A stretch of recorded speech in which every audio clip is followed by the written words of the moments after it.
All right. Hi, good evening, everyone. Welcome, all of you.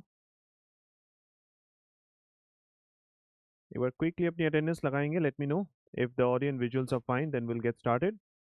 Yes, everybody.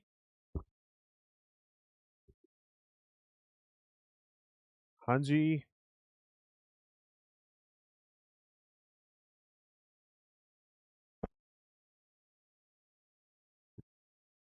Good evening. Good evening, all of you.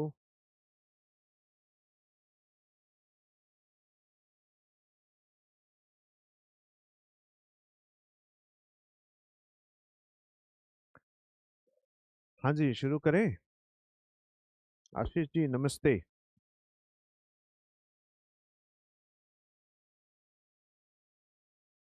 Good evening, Uday.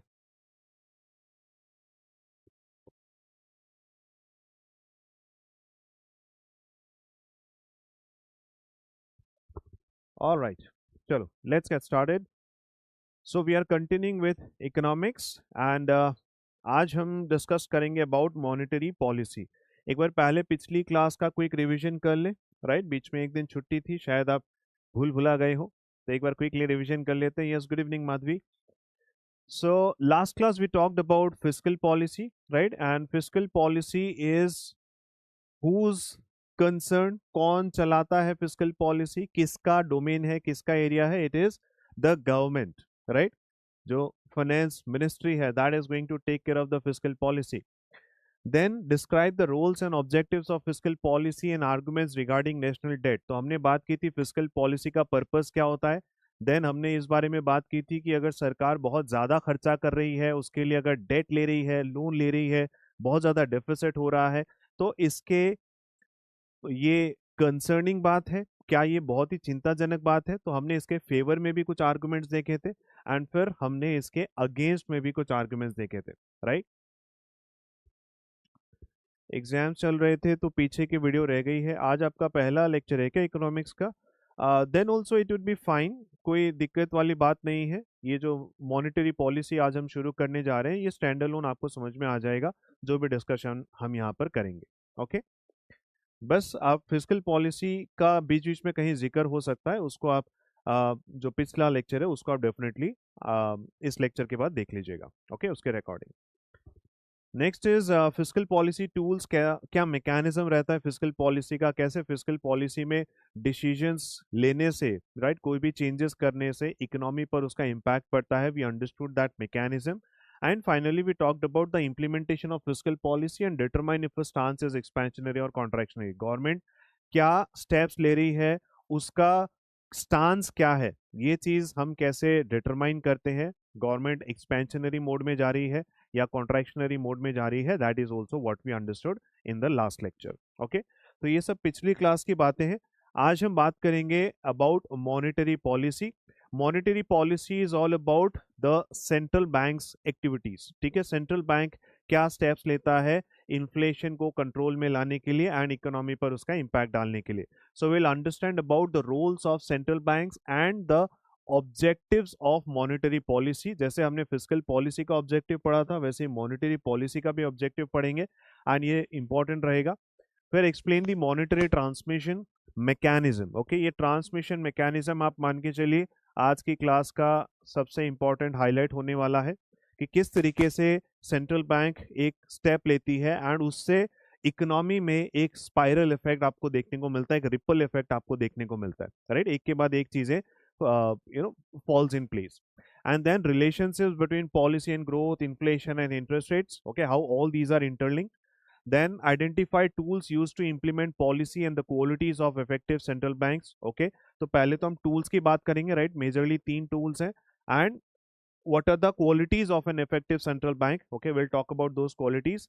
भाई independent होना चाहिए, credible होना चाहिए, वो चीजें हैं. Then contrast inflation, interest rate and exchange rate targeting. Will talk about different regimes, right. अलग अलग कंट्रीज जो है अलग अलग तरीके अपनाती है एक्सचेंज रेट्स को टारगेट करने के लिए.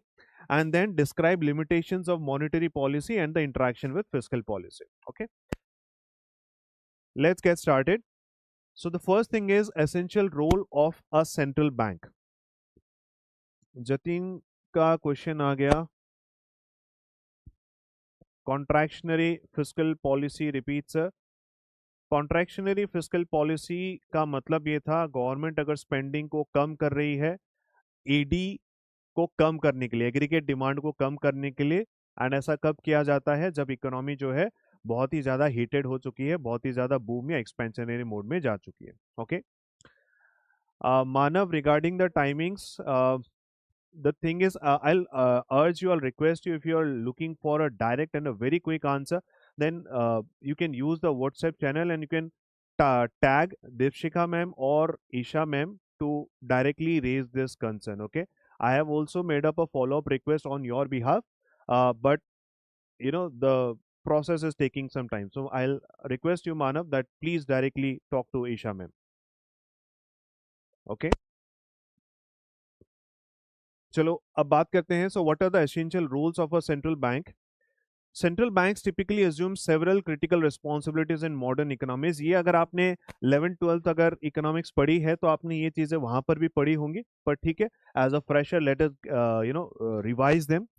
Monopoly supplier of currency, sole authority to issue domestic legal tender, right. आप जो भी करेंसी देखते हैं, राइट, जो भी रुपया आपके हाथ में है, right, all these are issued by one and only the central bank, right. उसके पास सिंगल मोस्ट अथॉरिटी है, सिर्फ वही एक अथॉरिटी है जो पैसा प्रिंट कर सकती है, जो पैसा छाप सकती है, राइट। सो ये अथॉरिटी सिर्फ और सिर्फ सेंट्रल बैंक के पास है। Then banker to the government, manages government accounts and debt issuance. So जैसे हम सब अपना पैसा कहाँ रखते हैं, इन कमर्शियल बैंक्स, राइट, वैसे ही गवर्नमेंट के लिए बैंकर कौन है, गवर्नमेंट के लिए बैंकर हो जाता है the central bank, the reserve bank, या यूएस की अगर गवर्नमेंट है तो the federal reserve. Then the bankers bank, जो हमारे बैंक्स हैं, जितने भी कमर्शियल बैंक्स हैं, इनके लिए भी बैंक की तरह कौन काम करता है, आरबीआई, राइट। तो हमको पैसा चाहिए होता है तो हम जाते हैं एसबीआई के पास, एचडीएफसी के पास, लेकिन अगर एसबीआई या एचडीएफसी को पैसा चाहिए तो वो किसके पास जाते हैं, वो आरबीआई के पास जाते हैं, right. So they also act as the bankers bank. And finally, the lender of last resort provides liquidity to solvent but illiquid banks during crisis. अगर कोई क्राइसिस आ जाता है, जैसे आपने यस बैंक का सिनेरियो देखा होगा, तो ऐसे केसेस में जो आरबीआई है वो इंटरवीन करता है और जो भी बैंक की दिक्कतें हैं, जो भी क्राइसिस है, उसको निकलने में उसकी मदद करता है, राइट। सो आरबीआई और the central bank also acts as the lender of last resort. Okay, तो बहुत ही सिंपल से पॉइंट्स है, I think we all understand this. Monopoly supplier, banker to the government, banker to other banks, and also lender of last resort. Last resort मतलब कहीं से पैसा नहीं मिल पा रहा है तो फिर आप कहाँ जा सकते हो, आप आरबीआई के पास जा सकते हो अपनी नीड्स को फुलफिल करने के लिए। Okay, so this is the role of a central bank. कुछ और भी है, that is supervisor of the banking system. It conducts regulatory oversight to ensure financial stability, though this role is shared in some countries. Now, what happens that central banks are also acting as a supervisor कि हमारी banking system को किस तरीके से manage करना है, किस तरीके से चलाना है, क्या हमको बहुत लूज पॉलिसीज रखनी चाहिए, क्या हमको बहुत स्ट्रिक्ट पॉलिसीज फॉलो करनी चाहिए, ये सब सुपरवाइज करने का काम भी अगेन सेंट्रल बैंक करती है। Okay, so it is their responsibility. Then regulator of the payment system, अब आरटीजीएस कितने टाइम में सेटल होगा, एनईएफटी कितने टाइम में सेटल होगा, आईएमपीएस की लिमिट्स क्या होनी चाहिए, राइट, ये सारी चीजें भी अगेन कौन डिटरमाइन करता है, it is all determined by the central bank.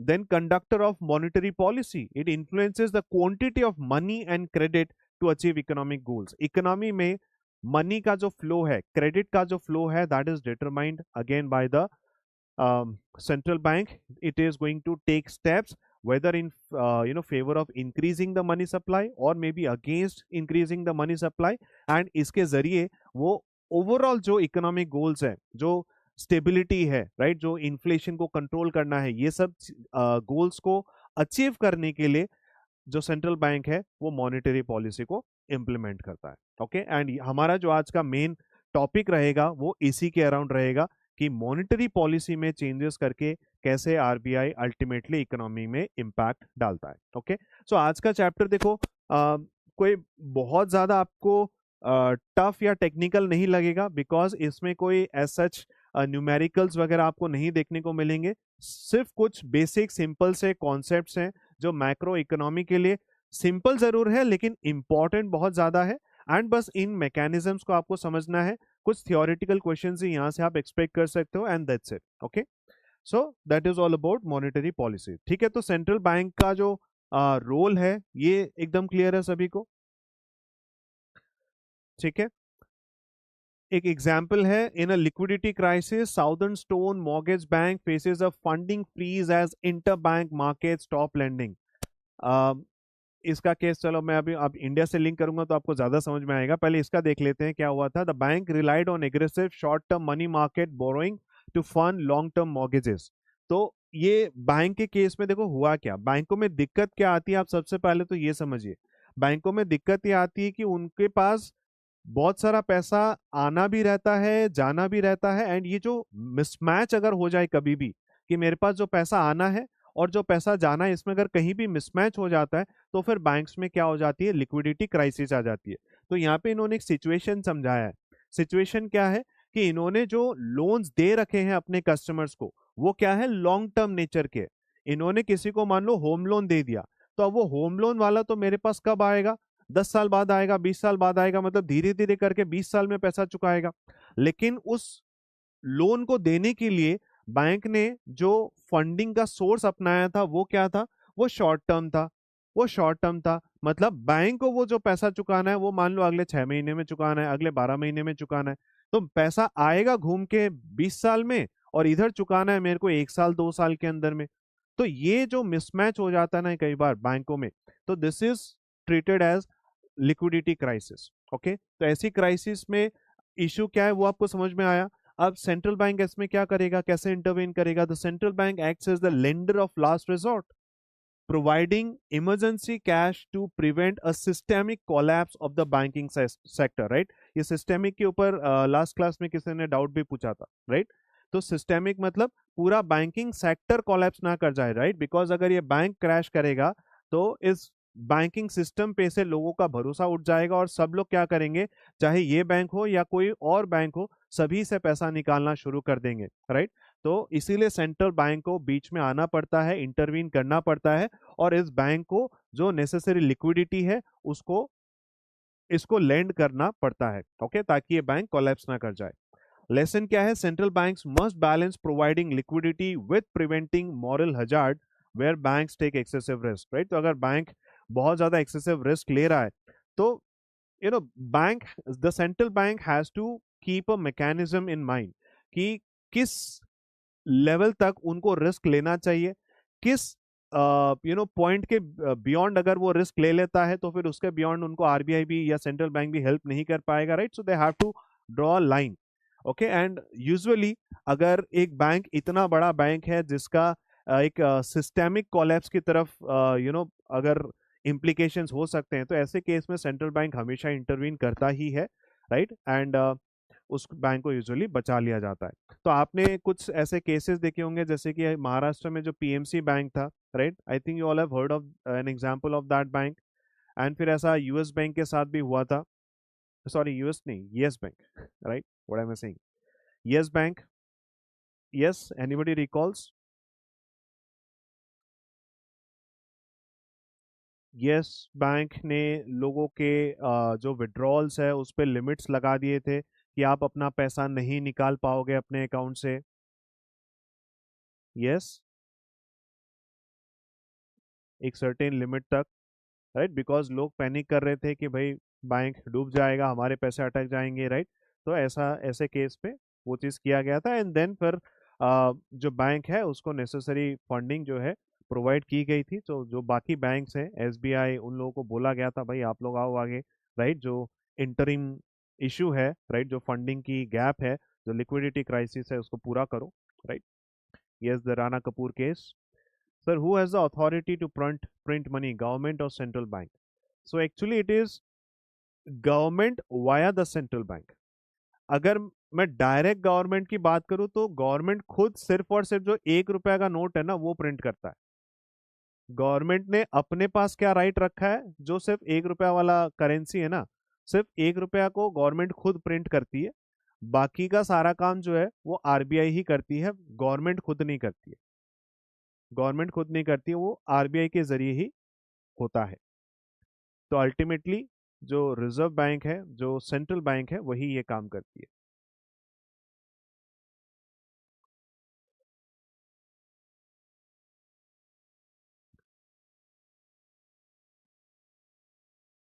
Moral hazards, so the thing is moral hazard का मतलब क्या हुआ? यहाँ पे सेंट्रल बैंक क्या बोल रही है? तो central bank must balance providing liquidity with preventing moral hazard where banks take excessive risk. Moral hazard का मतलब क्या हुआ? हजार्ड मतलब हो गया risk. Okay, so if a bank is taking on too much risk, अगर कोई बैंक बहुत ज्यादा एक्सेसिव रिस्क ले रहा है, तो हो सकता है ऐसे केस में आरबीआई उसको प्रोवाइड करे फंडिंग, या फिर ना भी करे, या हो सकता है ऐसे केस में उसकी जो लिक्विडिटी क्राइसिस है वो इसीलिए हो रही है बिकॉज लेट्स से कोई बहुत बड़ा फ्रॉड हो गया है, राइट? तो ऐसे केसेस में मे और may not be right, they might intervene, because ultimately अगर आरबीआई अगर अपना पैसा लगा रहा है, या कोई और मैकेनिज्म किसी और बैंक के जरिए भी अगर उसमें पैसा लगाया जा रहा है, तो अल्टीमेटली वो पैसा एक होल को फिल करने के लिए यूज होगा, राइट? एंड वो आम जनता का पैसा है। तो they the central bank has to make a balance कि भाई हमको उस चीज को लास्ट जो लेंडर रिजॉर्ट है वो अपने को बनना चाहिए कि नहीं बनना चाहिए। Does RBI also regulate regional rural banks and cooperative banks? Yes, the entire banking system, the entire banking system.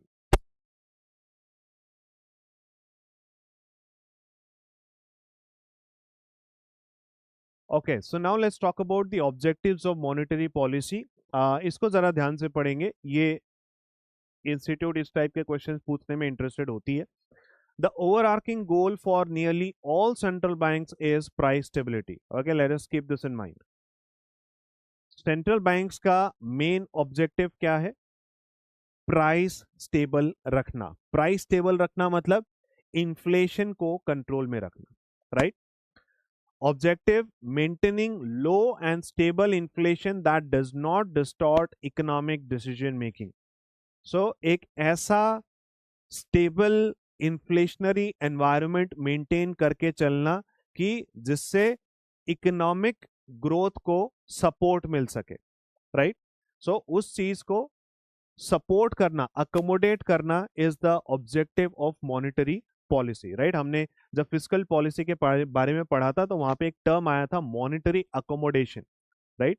सो यही सेंट्रल बैंक का पर्पस है, यही मॉनेटरी पॉलिसी का ऑब्जेक्टिव है। Okay,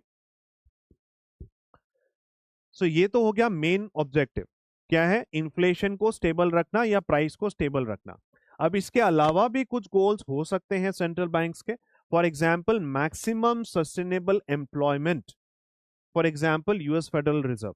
so US federal reserve जो है एक डुअल मैंडेट के साथ चलता है। मतलब स्टेबल इन्फ्लेशन वाला ऑब्जेक्टिव तो गिवन है कि हर दुनिया का हर सेंट्रल बैंक का ये ऑब्जेक्टिव तो है ही, लेकिन इसके साथ में जो और गोल्स हैं ये कोई बैंक फॉलो किस कोई इसको मानेगा, कोई इसको मानेगा, कोई इसको मानेगा, वो अपना अपना इनका चॉइसेस हो सकता है। यूएस ने क्या डुअल मैंडेट उठा रखा है कि मेरे को इन्फ्लेशन स्टेबल रखना है, और दूसरा मैक्सिमम सस्टेनेबल एम्प्लॉयमेंट को भी हमको टारगेट करना है, ठीक है? तो वो लोग इस तरीके से इंटरेस्ट रेट्स को मैनेज करेंगे जिससे कि एम्प्लॉयमेंट को ज्यादा से ज्यादा सपोर्ट किया जा सके। Moderate long term interest rates, they will try to achieve moderate long term interest rates. Okay, एक एक वर्ड पे ध्यान देना यहाँ पर, क्योंकि भरोसा नहीं है कि कौन से लाइन से आपको उठा के क्वेश्चन पूछ लिया जाए, ठीक है ना? तो एक एक वर्ड को ध्यान से पढ़ना। यहाँ पे क्या था? Maximum sustainable employment, okay, then moderate long term interest rates, support for general economic policies and growth. Okay, so मतलब गवर्नमेंट अगर कुछ सपोर्ट चाह रही है तो उसको सपोर्ट करना, राइट? गवर्नमेंट अगर इकोनॉमी को उठाना चाह रही है तो उसमें सेंट्रल बैंक भी अपना योगदान देता है, अपना कंट्रीब्यूशन देता है। Why price stability? Stable prices maintain the value of the medium of exchange and reduce economic uncertainty. अब प्राइस स्टेबिलिटी क्यों मेंटेन करना है? बिकॉज इससे एक तो जो करेंसी है, जो एक्सचेंज रेट्स है, वो भी अपने आप कंट्रोल में रहते हैं, and it reduce economic uncertainty.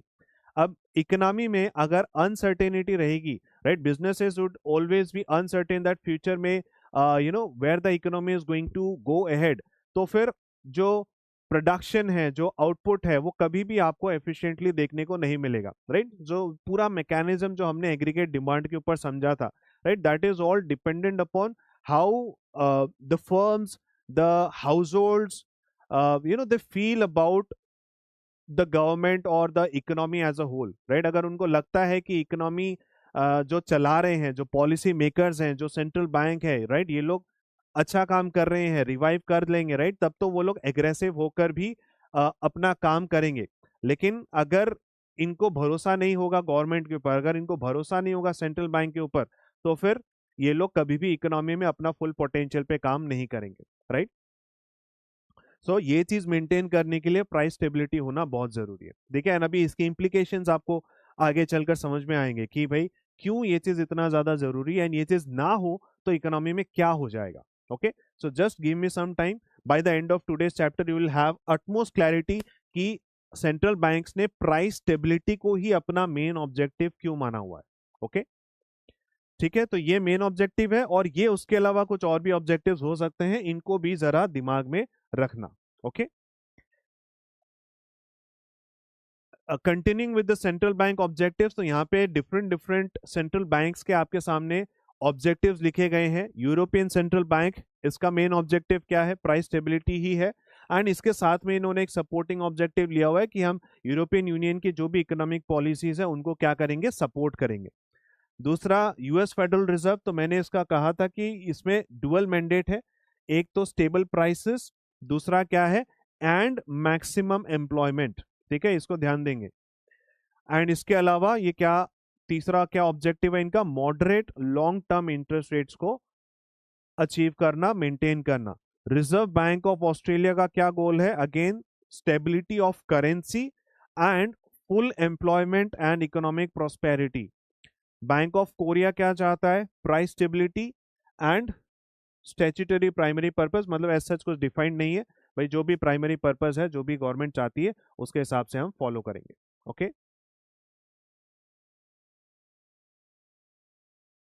Moderate long term interest rate का मतलब क्या है? अभी एक टर्म में आगे चलकर बताने वाला हूं, that is policy rate. Central banks जो रेट डिटरमाइन कर सकते हैं ना, वो शॉर्ट टर्म रेट्स होते हैं। सेंट्रल बैंक आज जो भी रेट डिटरमाइन करता है, जो रेपो रेट्स होते हैं, जो पॉलिसी रेट्स होते हैं, वो सब शॉर्ट टर्म रेट्स होते हैं। तो हम इन रेट्स को, सेंट्रल बैंक इन रेट्स को इस तरीके से रखना चाहता है कि लॉन्ग रन में जो इंटरेस्ट रेट्स हैं वो मॉडरेट रहें, वो मॉडरेट रहें। तो ये लॉन्ग रन का जो ट्रेंड है, इसको अचीवेबल बनाने के लिए ये लोग आज की पॉलिसीज बनाते हैं। Okay, so moderate long term interest rate, it should not get very high, it should not get very low। उस हिसाब से ये लोग अभी के जो शॉर्ट टर्म इंटरेस्ट रेट्स है उनको डिटरमाइन करते हैं। So Rajan, the point is central bank long run में क्या इंटरेस्ट रेट्स होंगे उसको डायरेक्टली कंट्रोल नहीं कर सकते, राइट। आज इंटरेस्ट रेट 5% का कल 15% पहुंच जाए, तो ये चीज ना हो, इसके लिए आज सेंट्रल बैंक क्या करती है? जो शॉर्ट टर्म के इंटरेस्ट रेट्स है उनको मॉनेटरी पॉलिसी के जरिए कंट्रोल करती है। ओके, तो वो चीज करने से, वो तो एक्टिविटी में आ गया। शॉर्ट टर्म इंटरेस्ट रेट जो है वो तो इसके कंट्रोल में है, वो इसकी एक्टिविटी में आ जाता है। उससे ये अचीव क्या करना चाहता है? उससे अचीव ये करना चाहता है कि लॉन्ग टर्म में जो हमारे इंटरेस्ट रेट्स हैं वो मॉडरेट रहे। Okay, neither too high nor too low. Fine.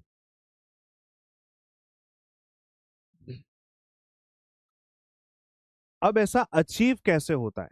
How does a central bank achieve all these objectives? कैसे ये अचीव किया जाता है?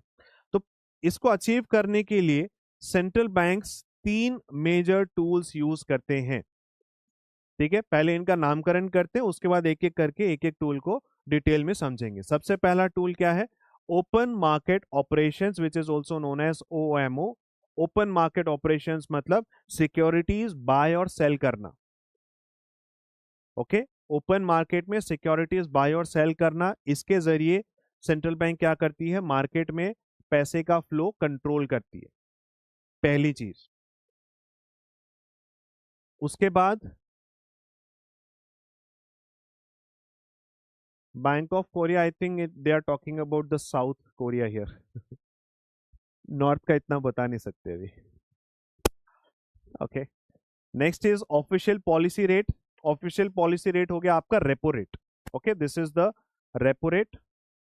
अभी एक एक करके सबको डिटेल में समझेंगे, अभी एक्सप्लेन करेंगे। तो ऑफिशियल रेपो रेट क्या होता है, the rate at which the central bank lends to commercial banks. Okay, जिस रेट पे सेंट्रल बैंक बाकी कमर्शियल बैंक्स को लेंड करता है। एंड तीसरा क्या है, रिजर्व रिक्वायरमेंट्स।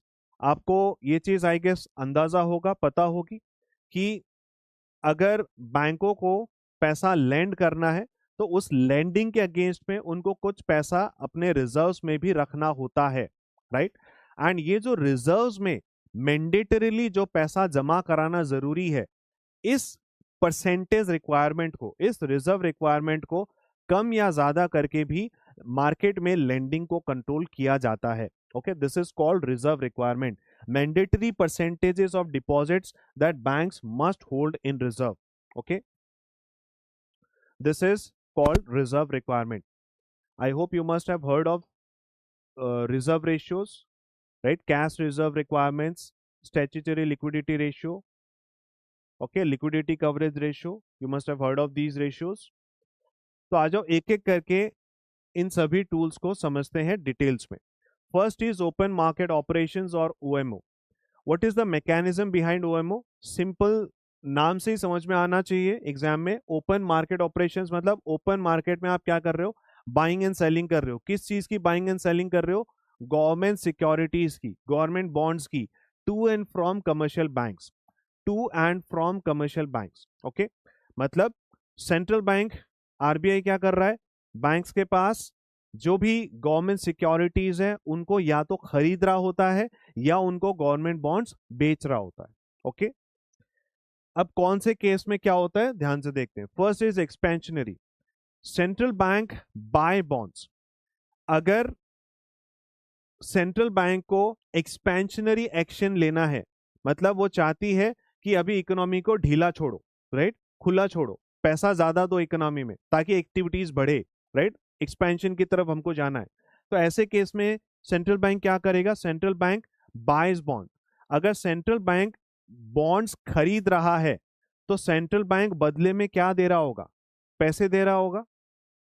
सेंट्रल बैंक अगर बॉन्ड्स खरीद रहा है तो बदले में क्या दे रहा होगा, पैसे दे रहा होगा। अगर पैसे देगा तो बैंक का जो रिजर्व है वो क्या हो जाएगा, इंक्रीज हो जाएगा। आप ऐसा मान के चलो जितने भी बैंक्स हैं, जितने भी बैंक्स हैं इन सभी का आरबीआई के पास, या आरबीआई लिखना सही नहीं है, सेंट्रल बैंक की ही बात करते हैं, सेंट्रल बैंक के पास इन सभी बैंकों का क्या है, रिजर्व अकाउंट है, राइट, सभी बैंकों का रिजर्व अकाउंट है। तो ये जो रिजर्व इंक्रीज होने की बात हो रही है ना, ये कोई एक्चुअल में पैसा लेन देन नहीं होता है, ये सिर्फ इलेक्ट्रॉनिकली लेजर में आपका बैलेंस बढ़ जाता है। ठीक है, तो इलेक्ट्रॉनिकली क्या होता है, आपके जो रिजर्व अकाउंट है, इन बैंकों के जो रिजर्व अकाउंट है उसमें उनका बैलेंस क्या हो जाएगा, बढ़ जाएगा। एंड जब इनका रिजर्व का बैलेंस बढ़ जाएगा, जब इनका रिजर्व का बैलेंस बढ़ जाएगा तो ये लोग आगे और पैसा दे पाएंगे, राइट। तो मान लो सेंट्रल बैंक ने क्या किया, एसबीआई से एसबीआई से 100 करोड़ का बॉन्ड्स बाय कर लिया। तो ऐसा करने से एसबीआई के अकाउंट में, एसबीआई के अकाउंट में सेंट्रल बैंक यानी कि आरबीआई क्या करेगा, आरबीआई क्या करेगा, 100 करोड़ क्रेडिटेड का मैसेज आ जाएगा एसबीआई के पास, है ना। इसके बाद ऐसा मैसेज आ जाएगा, भाई 100 crore credited in your account. अब ये 100 करोड़ का क्या करेगा, आपको पता होगा कि इनको, बैंकों को एक certain proportion of amount he liquid assets की तरह रखना होता है। तो अगर मान लो, एक एग्जांपल ले रहा हूं, 10% is the liquidity requirement, 10% is the liquidity requirement. तो ये इस 100 करोड़ को यूज करके आगे क्या करेगा, 100 करोड़ डिवाइड बाय 10%, इस 100 करोड़ को ये आगे 1000 करोड़ के लोन बांटने के लिए यूज कर सकेगा। तो एसबीआई की लोन बांटने की जो कैपेसिटी है वो 1000 करोड़ से इंक्रीज हो जाएगी अगर आरबीआई ने इसको 100 करोड़ का अकाउंट क्रेडिट दिया तो इस तरीके से सेंट्रल बैंक सभी बैंकों को क्या कर रहा है, सभी बैंकों को क्या कर रहा है, ज्यादा लैंड करने की एबिलिटी प्रोवाइड कर रहा है। इससे इकोनॉमी में क्या होगा, ज्यादा पैसा फ्लो होगा, लोग ज्यादा पैसा एक्सेस कर पाएंगे, ज्यादा क्रेडिट एक्सेस कर पाएंगे, एंड इससे इकोनॉमी में एक्टिविटीज शुरू हो जाएंगी। बताओ ये पॉइंट समझ में आ रहा है? Is this point clear?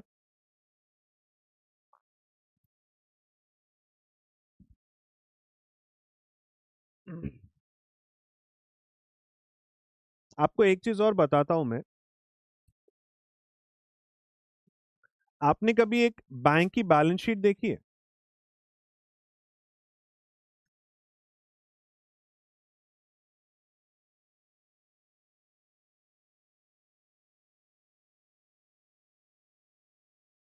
एक बैंक की अगर आप बैलेंस शीट जाकर के पढ़ोगे तो उसमें आपको एक तो बैंक के रिजर्व्स दिखाई देंगे। Okay, reserves with central bank, ठीक है। दूसरा, इनके पास खुद खुद का थोड़ा बहुत कैश हो सकता है, ठीक है, मतलब लिक्विड एसेट्स हो सकते हैं। तो वो लिक्विड एसेट्स बेसिकली क्या होते हैं, लिक्विड या जो कैश है, मैं डायरेक्ट कैश की बात कर लेता हूँ, लिक्विड एसेट्स अलग से बात कर लेते हैं। कैश जो इनके पास ब्रांचेस में होता है ना, वॉल्ट में, कभी एक बैंक का वॉल्ट देखा है आपने? बैंक का जो वो बड़ा सा लोहे का गेट होता है, उसके अंदर लॉकर्स वगैरह होते हैं, कैश वगैरह वो लोग अपना रखते हैं जहां पर, राइट। तो थोड़ा बहुत कैश ही वहां पर रहता है, ये बहुत ही मिनिमल परसेंटेज होता है। जो टोटल बैलेंस एक बैंक के पास है ना, उसका बहुत छोटा सा परसेंटेज ही इनके पास एक्चुअल फिजिकल फॉर्म में इनके वॉल्ट में रहता है, ठीक है। मेजर पैसा इनके पास यहाँ रिजर्व्स के फॉर्म में रहता है सेंट्रल बैंक के पास। और फिर जो मेजर पैसा है वो मेनली कहाँ पे रहता है, वो गवर्नमेंट सिक्योरिटीज में रहता है, ठीक है। गवर्नमेंट बॉन्ड्स हो गए या बिल्स हो गए, बिल्स शॉर्ट टर्म होते हैं और बॉन्ड्स लॉन्ग टर्म होते हैं, ठीक है। तो मेनली जो पैसा रहता है वो गवर्नमेंट बॉन्ड्स एंड बिल्स में ही रहता है, ओके। एंड इसके ऊपर जो भी पैसा है वो तो ये लोग क्या करते हैं, वो तो ये लोग एडवांसेस के फॉर्म में बांट देते हैं। जो लोन्स एंड एडवांसेस है, जो कस्टमर्स को लोन वगैरह दे दिया है, उसके फॉर्म में ये लोग बांट देते हैं, ठीक है। और फिर इसके अलावा कुछ इनकी और इन्वेस्टमेंट्स हो सकती हैं, ठीक है। इसके अलावा भी कुछ इन्वेस्टमेंट्स हो सकती हैं। अब इन्वेस्टमेंट जैसे कि मान लो कोई सब्सिडरी बैंक है, राइट, उसमें इनका इक्विटी है, तो उस तरीके की कुछ इन्वेस्टमेंट्स भी हो सकती है। आपको पता होगा बैंकों को प्रोप्राइटरी ट्रेडिंग तो अलाउ नहीं है। मतलब अगर आप बैंक को बोलो कि भाई वो आज शेयर मार्केट में रोज सट्टाबाजी कर रहे हैं, तो ये चीजें इनको अलाउड नहीं है, ठीक है ना।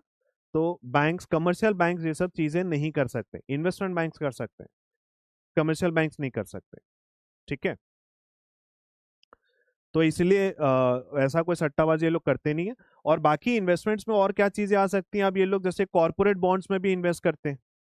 किसी कंपनी ने कोई गवर्नमेंट बॉन्ड निकाला, राइट, गवर्नमेंट की भी ऑर्गेनाइजेशन हो सकती है, या कोई और अदरवाइज भी कोई कंपनी हो सकती है, रिलायंस टाटा भी हो सकते हैं, राइट, आदित्य बिरला हो गया, राइट। उन लोगों ने अगर कोई बॉन्ड्स इशू किए तो बैंक्स अपना पैसा उसमें भी पार्क कर सकती हैं, ठीक है।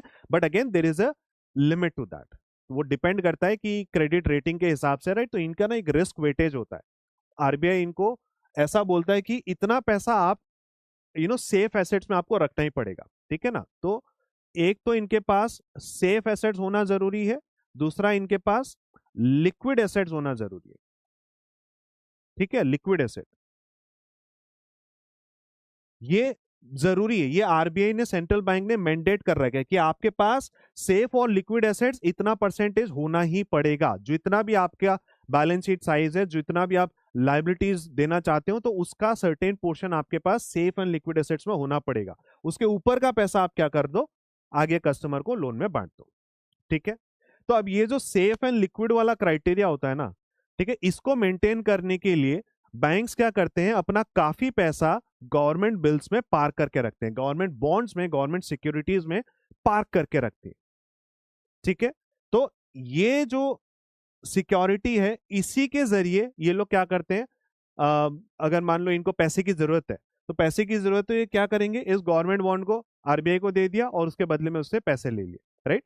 अब चाहे तो इसको ये लोग बेच भी सकते हैं, ये बहुत ही ज्यादा लिक्विड होते हैं, बहुत ही ज्यादा इसकी लिक्विडिटी है कि कभी भी आप मार्केट में जाओ फेयर वैल्यू पे आप बेच के इसको आ सकते हो, बिकॉज इसकी डिमांड भरपूर है, राइट। इंस्टीट्यूशनल इन्वेस्टर्स हैं और बाकी बैंक से कोई भी आपसे खरीद लेगा, तो ये आप बिल्कुल निश्चिंत होकर के बेच सकते हो। तो ये बेच के भी आप पैसा ला सकते हो, लेकिन ये बेच के कैश में कन्वर्ट करना, बिकॉज कैश तो ये लोग रखते ही नहीं, कैश तो ये लोग रखते ही नहीं, इनका काम क्या है, बस थोड़ा बहुत लिक्विडिटी का मैनेजमेंट करना होता है, राइट। तो ये लोग इसलिए बॉन्ड्स को रखते हैं, बॉन्ड्स को ये लोग क्या कर सकते हैं, अगर ओएमओ ऑपरेशंस में आरबीआई चाह रहा है कि भाई हमको बॉन्ड्स दे दो, तो ये क्या करेंगे, बैंक्स क्या करेंगे, कुछ बॉन्ड्स निकाल करके आरबीआई को सेल कर देंगे। ठीक है, अभी इसका और भी यूज आएगा, वो मैं नेक्स्ट वाले टूल में बताऊंगा। अभी वाले टूल में ये लोग क्या कर रहे हैं, अभी वाले टूल में बैंक्स क्या कर रहे हैं, सेंट्रल बैंक को बेच रहे हैं। सेंट्रल बैंक ने ऐलान किया कि भाई मैं 10,000 करोड़ का बॉन्ड खरीदना चाह रहा हूं, तो सभी बैंक्स क्या करेंगे, अपना अपना पोर्टली खोलेंगे, भैया गवर्नमेंट बॉन्ड्स मेरे पास कितने हैं, मैं कितना दे सकता हूं, जितना मैं उसको दूंगा उतना मेरा क्या बढ़ेगा, उतना बैंक का क्या बढ़ेगा, लैंड करने का कैपेसिटी बढ़ेगा। ओके, यस, प्रथम का एक क्वेश्चन आ गया, 100 करोड़ से 1,000 करोड़ कैसे ग्रांट होगा, राइट। तो देखो,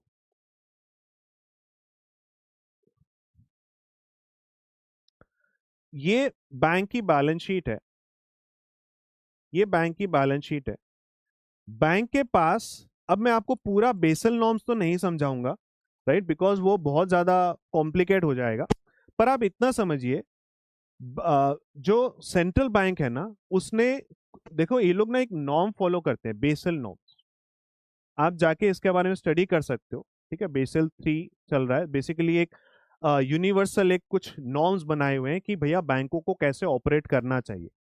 तो इसके तहत आरबीआई इसके भी और स्ट्रिक्ट जाता है, जितना बेसल बोलता है उससे भी और ज्यादा उसको स्ट्रिक्ट रिस्ट्रिक्शंस दिए हुए। तो कुल मिलाकर सिंपल बात यह है कि अगर कोई बैंक 10 रुपया अपने पास लेकर के आता है, खुद का उसके पास 10 रुपया, तो वो जरूरी नहीं है आगे जब वो लोन्स एंड एडवांसेस देगा तो वो सिर्फ और सिर्फ 10 रुपया ही दे पाएगा। नहीं नहीं नहीं, ये सिस्टम नहीं है। सिस्टम क्या है, आरबीआई ने ये बोल रखा है, सेंट्रल बैंक ने ये बोल रखा है कि आपका अगर बाजार में 100 रुपए का लोन दिया हुआ है ना, तो आपके पास पॉकेट में हर वक्त 20 रुपया होना ही चाहिए। इस तरीके का एक परसेंटेज रेशियो गवर्नमेंट मेंटेन करके चलती है, रेगुलेटर जो है, सेंट्रल बैंक जो है, मेंटेन करके चलता है। तो अभी के एग्जाम्पल में मान लो वो 10 रुपए है, कि अगर आप 100 रुपए का लोन दोगे किसी को, तो आपके पॉकेट में 10 रुपया होना ही चाहिए, आपके पॉकेट में 10 रुपया होना ही चाहिए। अब आप बोलोगे सर 10 रुपया है तो 10 का ही लोन होना चाहिए, 100 का लोन कैसे अलाउ हो रहा है? अरे भैया, इनको ये जो 100 रुपए का लोन ये लोग देंगे, ये तो ये 10 आदमी को देते हैं, ये तो ये 10 आदमी को देते हैं, राइट। अब वो 10 आदमी मेरे पास सारे के सारे एक दिन नहीं आएंगे, एक ही टाइम पे नहीं आएंगे, इसी चीज पे पूरी बैंकिंग इंडस्ट्री चल रही है, पूरी की पूरी इकोनॉमी चल रही है। इसीलिए तो जब किसी बैंक के पास सारे कस्टमर एक साथ एक ही दिन में पैसा निकालने आ जाते हैं, तब वो बैंक को प्रॉब्लम आती है और वो पैसा दे नहीं पाता, तभी तो प्रॉब्लम आती है ना। अगर वो बैंक पूरा का पूरा पैसा एकदम मेंटेन करके चले, तब तो आप सारे के सारे पैसा कभी भी मांगने आ जाओ, वो आधी रात को भी आपको निकाल के दे देगा। लेकिन ऐसा होता नहीं है, क्यों नहीं होता? बिकॉज उनको पूरा पैसा मेंटेन करने की जरूरत नहीं है, उनको सिर्फ एक certain percentage, let's say 10% he liquid assets में हर वक्त अपने पास मेंटेन करने की जरूरत है, दैट्स इट, राइट। एंड ये जो 10% है, इसको भी यूजुअली आरबीआई क्या बोलती है कि आप मेरे पास मेरे रिजर्व अकाउंट में जमा करवा के रखो, इसको मेरे पास मेरे रिजर्व अकाउंट में जमा करवा के रखो। ठीक है, तो अगर मान लो ये एचडीएफसी बैंक है, ये एचडीएफसी बैंक है, एचडीएफसी बैंक अगर 100 करोड़ का लोन देना चाहता है, तो आरबीआई सिर्फ एक ही क्राइटेरिया रख रखा है कि भाई मेरे पास आओ, 10 रुपया पहले जमा कराओ, पहले मेरे पास 10 रुपया जमा कराओ, उसके बाद बाजार में 100 रुपया देना दे दो, कोई दिक्कत नहीं। ओके।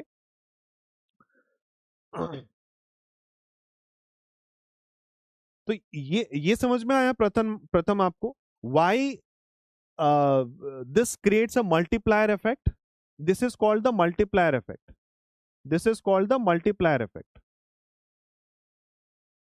आपको जितना भी लोन बांटना है उसका, लेट्स से ये 10% मैंने बस एग्जांपल ले रखा है, ये वेराई करते रहेगा economy to economy and time to time, ठीक है, पीरियडिकली ये चीज चेंज होते रहेगी। तो इस चीज को, ये जो अभी तीसरा टूल था ना वो यही था, रिजर्व रिक्वायरमेंट्स। तो अभी के लिए मान लो ये 10% है, तो आपको जितना भी लोन देना है आप उसका 10% मेरे पास जमा करा दो। तो अब ये मान लो 100 करोड़ से 1000 करोड़ पे जाना चाहता है, तो अगर 1000 करोड़ पे जाना है तो आपको बस इतना इंश्योर करना है कि आप 100 करोड़ रुपया आरबीआई के पास जमा करवा दो, आप 100 करोड़ रुपया आरबीआई के पास जमा करवा दो। अब ये 100 करोड़ रुपया आरबीआई के पास जमा कैसे हो रहा है वो ध्यान से सुनो, वो ध्यान से सुनो, वो इस वाले केस में हो रहा है, इस वाले केस में हो रहा है जब सेंट्रल बैंक हमारे पास क्या खरीदने के लिए आया, जब सेंट्रल बैंक बैंकों के पास बॉन्ड्स खरीदने के लिए आया, तो बैंक ने अपना बॉन्ड्स दे दिया और बैंक ने उसके रिजर्व अकाउंट को बढ़ा दिया। सेंट्रल बैंक ने एचडीएफसी के, एसबीआई के रिजर्व अकाउंट को बढ़ा दिया। ओके, ये चीज ये चीज बढ़ा दी आरबीआई ने, आरबीआई ने ये चीज बढ़ा दी, और जब ये चीज बढ़ गई है तो ये बढ़ाने का आपको क्या मिल गया, लाइसेंस मिल गया, अब जाकर के और लोन बांट दो, और लोन बांट दो, राइट। तो अगर ये 10% है तो आप इसका 10 गुना बांट सकते हो, राइट।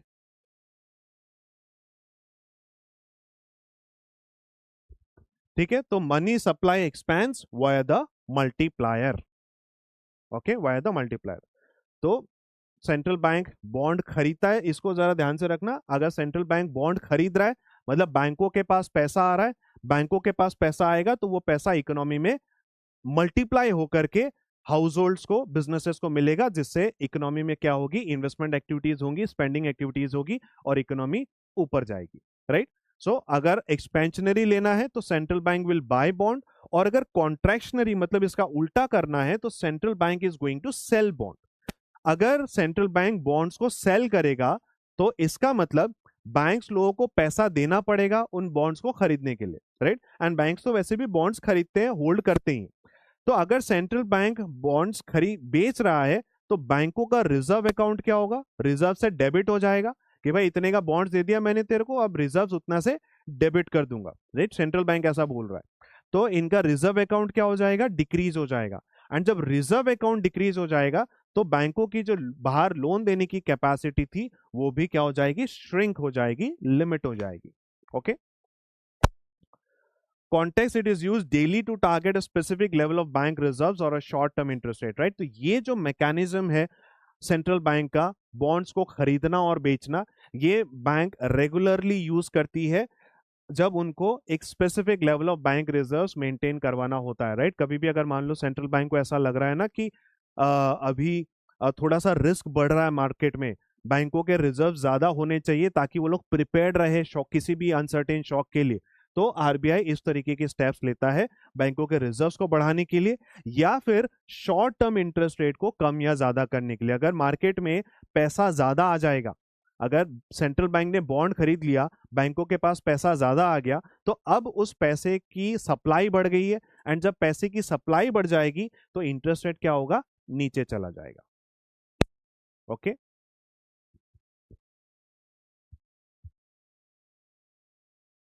लाइफ टाइम लिमिट नहीं, at a point in time हो गया ना, at a point in time हो गया। मतलब आज अगर मान लो मेरे पास 1000 करोड़ रुपए का लोन मुझे देना है, मुझे 1000 करोड़ रुपए का लोन देना है, तो मुझे उसके लिए 100 करोड़ रुपए मेरे रिजर्व्स में होने चाहिए।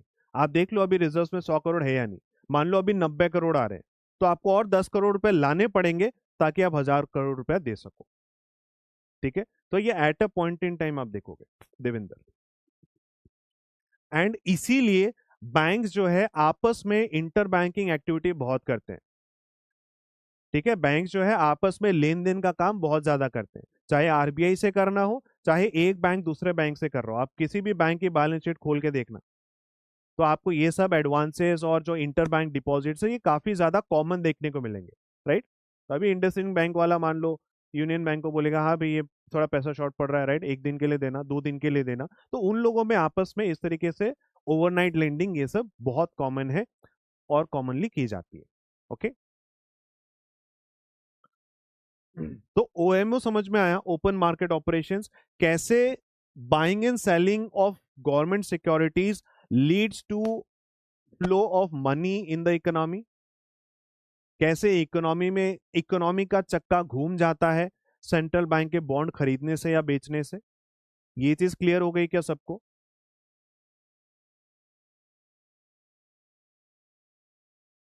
राइट, तो इसमें मैं एक स्टेप और ऐड कर सकता हूँ कि मनी सप्लाई एक्सपैंड होगी, मनी सप्लाई एक्सपैंड हो जाएगी तो आपका जो जो कंज्यूमर्स का स्पेंडिंग है वो ऊपर जाएगी, इन्वेस्टमेंट्स है बिजनेस की वो ऊपर जाएगी, एंड इससे अल्टीमेटली क्या होगा, एग्रीगेट डिमांड ऊपर जाएगा, राइट। बेसिकली ये दोनों जब ऊपर जाएगा तो एग्रीगेट डिमांड भी ऊपर जाएगा और जो इन्फ्लेशन है वो भी ऊपर जाएगा। तो जब इनको एक्सपेंशनरी करना है तो यही होगा। थर्ड पॉइंट कह रहे हैं Jatin.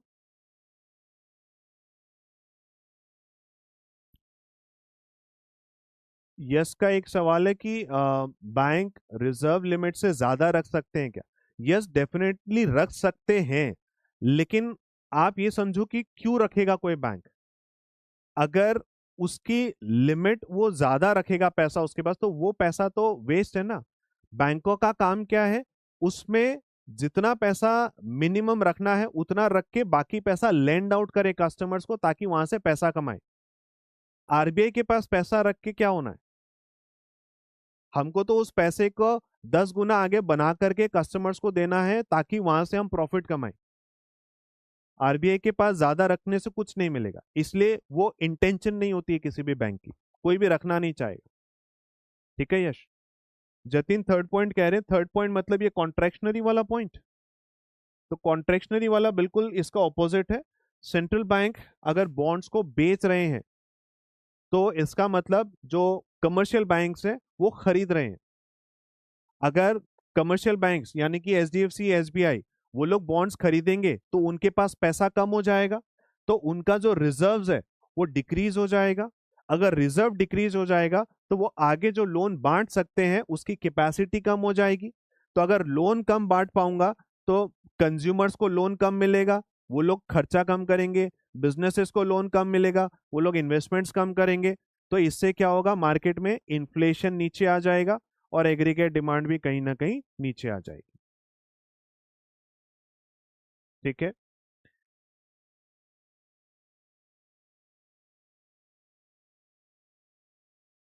it may happen banks would not buy bonds in contractionary as it would shrink his credit capacity. प्रथम, you are correct to some extent। यही चीज हम मॉनेटरी पॉलिसी की लिमिटेशन में जाकर के पढ़ेंगे कि आरबीआई जैसा चाह रहा है वैसा अगर बैंक्स एक्ट ना करें, वैसा अगर मान लो जो कस्टमर्स है कि मैंने लोगों को लोन दे दिया बैंकों को, बैंक आगे अगर लोन देने से मना कर दे तो ये चीज हुई है। जापान में आपको पता होगा डिफ्लेशन की वजह से बहुत प्रॉब्लम्स आई हैं। बैंकों के पास पैसा है लेकिन फिर भी वो आगे पैसा दे नहीं रहे हैं, उनको डर है कि भैया पैसा देंगे तो डूब जाएंगे। तो अगर बैंक आगे पैसा ना दे तो ये भी तो बीट हो गया, चाहे एक्सपेंशनरी हो या कॉन्ट्रेक्शनरी हो, वो पॉइंट ही बीट हो गया। और या फिर मान लो अगर कंज्यूमर्स को पैसा दे दिया, फर्म्स को भी पैसा दे दिया, उनके हाथ में पैसा है लेकिन फिर भी वो खर्चा नहीं कर रहे, फिर भी वो खर्चा नहीं कर रहे, खर्चा नहीं करेंगे तो भैया इन्फ्लेशन कहां से बढ़ेगा, राइट। तो ये सब फेल हो भी सकता है, right, you are absolutely correct, you are on point Pratham, कि हो सकता है अगर वो लोग आरबीआई के हिसाब से एक्ट ना करें। एंड इसमें आरबीआई का कोई कंट्रोल नहीं, वो बस बॉन्ड्स खरीदना और बेचने का काम कर सकता है। आगे बैंक्स क्या एक्शन लेंगे, आगे कंज्यूमर्स फर्म्स क्या एक्शन लेंगे, ये इसके कंट्रोल में नहीं होता है। ठीक है, तो ये टूल्स हैं, अभी हम टूल्स के बारे में पढ़ रहे हैं, फिर हम इसके बारे में ये भी पढ़ेंगे कि भैया उसके लिमिटेशंस क्या है, यह हर बार काम करेगा ऐसा जरूरी नहीं है। सेल करने वाले को भी रिजर्व मेंटेन करना होता है क्या? नहीं निखिल, आप समझे नहीं। अब मान लो आपका अकाउंट आरबीआई के पास है, राइट, तो अगर मुझे पैसे मिलने हैं तो आरबीआई क्या करेगा, अकाउंट में पैसे क्रेडिट कर देगा और मेरा बैलेंस बढ़ जाएगा। मेरा बैलेंस बढ़ गया तो मैं इधर ज्यादा लोन दे सकता हूं। वो पैसे मेरे को कोई कैश में दे नहीं रहा है तो आरबीआई, समझ रहे हैं। और वैसे ही अगर मान लो मैंने सेल किए तो सेल करने से वो मेरा बैलेंस बढ़ा देगा, और मैंने अगर खरीदा है तो वो मेरा बैलेंस कम कर देगा। तो रिजर्व का बैलेंस ऊपर या नीचे जाएगा, जिससे मेरी आगे की लोन देने की कैपेसिटी डिटरमाइन होगी। ना मेरे हाथ में कोई पैसा आ रहा है, ना मेरे हाथ में कोई पैसा जा रहा है, मतलब physical. Why will banks buy more bonds if they already are maintaining adequate reserve? Devinder, ये चीज मैंने यहाँ पे आपको समझाया था, दैट बैंक्स की बैलेंस शीट में आप देखो वो लोग पैसा रखेंगे कहाँ पे। बैंक्स लोग पैसा रखते कहाँ हैं भाई, इन्हीं जगहों पे वो पैसा रखते हैं, इन्हीं जगहों पे पैसा रखते हैं। अभी मैंने आपको बताया इन्वेस्टमेंट्स क्या होती है, वो रिस्की हो जाती है। लोगों को लोन देना क्या हो जाता है, रिस्की हो जाता है। ये दोनों रिस्की चीजें हैं। तो अगर मेरे पास और आगे मान लो लिक्विड एसेट्स हैं, तो मैं उसको पार कहाँ करता हूं, मैं उसको पार करता हूं गवर्नमेंट बॉन्ड्स में। एंड ये चीज मेरी इस वाली रिक्वायरमेंट को भी पूरा कर देता है कि मेरे पास एक certain percentage of assets safe assets में होने चाहिए और लिक्विड एसेट्स में होने चाहिए। तो ये तो मेरे रिस्की में आ गए। तो मैं सारा पैसा यहाँ पे नहीं डाल सकता हूँ, मैं सारा पैसा यहाँ पे नहीं डाल सकता हूँ, मेरे को कुछ पैसा सेफ में रखना पड़ेगा, और ये सेफ एसेट्स की कैटेगरी में आता है। ठीक है, इसका ना सही आप टर्म सर्च करोगे तो आपको मिलेगा हकला। इसको क्या बोलते हैं, मतलब हाई क्वालिटी लिक्विड एसेट्स। ठीक है, ये आरबीआई का नॉर्म है, ये आरबीआई का नॉर्म है कि आपके पास जो सेफ एंड लिक्विड एसेट्स है ना, वो हाई क्वालिटी लिक्विड एसेट्स में होनी चाहिए। एंड ये क्वालिफाई नहीं करते, तो जो क्वालिफाई करता है वो ले दे के क्या बच जाता है, गवर्नमेंट बॉन्ड्स बच जाता है। भाई रिजर्व जो सेंट्रल बैंक के पास मेरा जो पैसा पड़ा है, वो तो मैं आगे लैंड नहीं कर सकता ना, वो तो मतलब एक तरीके का रिजर्व अकाउंट है, राइट। वो तो बस पड़ा है, राइट, वो जस्ट लिक्विड रेगुलेटरी रिक्वायरमेंट है, इसीलिए उसके पास पैसा पड़ा है। ये कोई मेरा पैसा पार करने का कोई मेरे को इंटरेस्ट देने का कोई लालच थोड़ी है सेंट्रल बैंक से। इसलिए यहाँ पे पैसा नहीं रखा जाता, यहाँ पे सिर्फ पैसा इसलिए रखा जाता है बिकॉज ये रेगुलेटरी रिक्वायरमेंट है, दैट्स इट। लेकिन गवर्नमेंट बॉन्ड में पैसा पार करने से एक तो मेरा एचक्यूएल की रिक्वायरमेंट फुलफिल हो जाती है, दूसरा अभी ये जो गवर्नमेंट बाइंग एंड सेलिंग करना चाह रही है तो वो हम कर सकते हैं, वो हम कर सकते हैं। दूसरा मैं आपको बताता हूं गवर्नमेंट्स बॉन्ड्स को क्यों होल्ड करती हैं, क्योंकि हमको सिर्फ जरूरी नहीं है हर वक्त मेरे को बॉन्ड्स को बेच के ही पैसा लाना पड़े। कई बार मान लो मेरे पास सिर्फ 2 दिन की मेरी रिक्वायरमेंट है, 2 दिन की मेरी रिक्वायरमेंट है, 2 दिन बाद मेरे पास दूसरी जगह से पैसा आ जाएगा। तो 2 दिन के लिए मेरा ये जो रिजर्व रिक्वायरमेंट है ना, इसमें शॉर्टफॉल आ रही है, मतलब मेरा रिजर्व कम पड़ रहा है, मेरा लोन ज्यादा है, मेरा रिजर्व कम पड़ रहा है। तो मैं क्या करूंगा, ये 2 दिन के लिए मैं इस गवर्नमेंट बॉन्ड को गिरवी रख दूंगा, इसको मैं क्या करूंगा, गिरवी रख दूंगा as a collateral, as a collateral. And गिरवी रख के मैं 2 दिन के लिए लोन ले लूंगा, एंड जैसे ही मेरा काम होगा वापस से मैं इसको ले आऊंगा। तो गवर्नमेंट बॉन्ड ना इनके लिए एक फ्लेक्सिबल इंस्ट्रूमेंट की तरह होती है बैंकों के लिए, ठीक है, जो इनको इमरजेंसी में बहुत ज्यादा काम आती है। ओके, अभी नेक्स्ट पॉइंट हमारा यही है, ये जो कोलेटरल वाला पॉइंट है ना, नेक्स्ट टूल हमारा अपना वही है, तो अभी मैं उसी उसी पे जा रहा हूँ।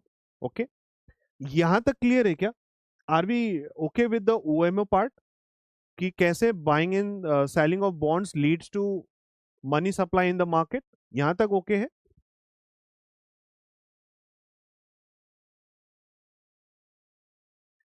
तो नेक्स्ट टूल पे आते हैं फिर। प्रदीप, रीपर्चेसिंग एग्रीमेंट ये है पॉलिसी टूल वाला।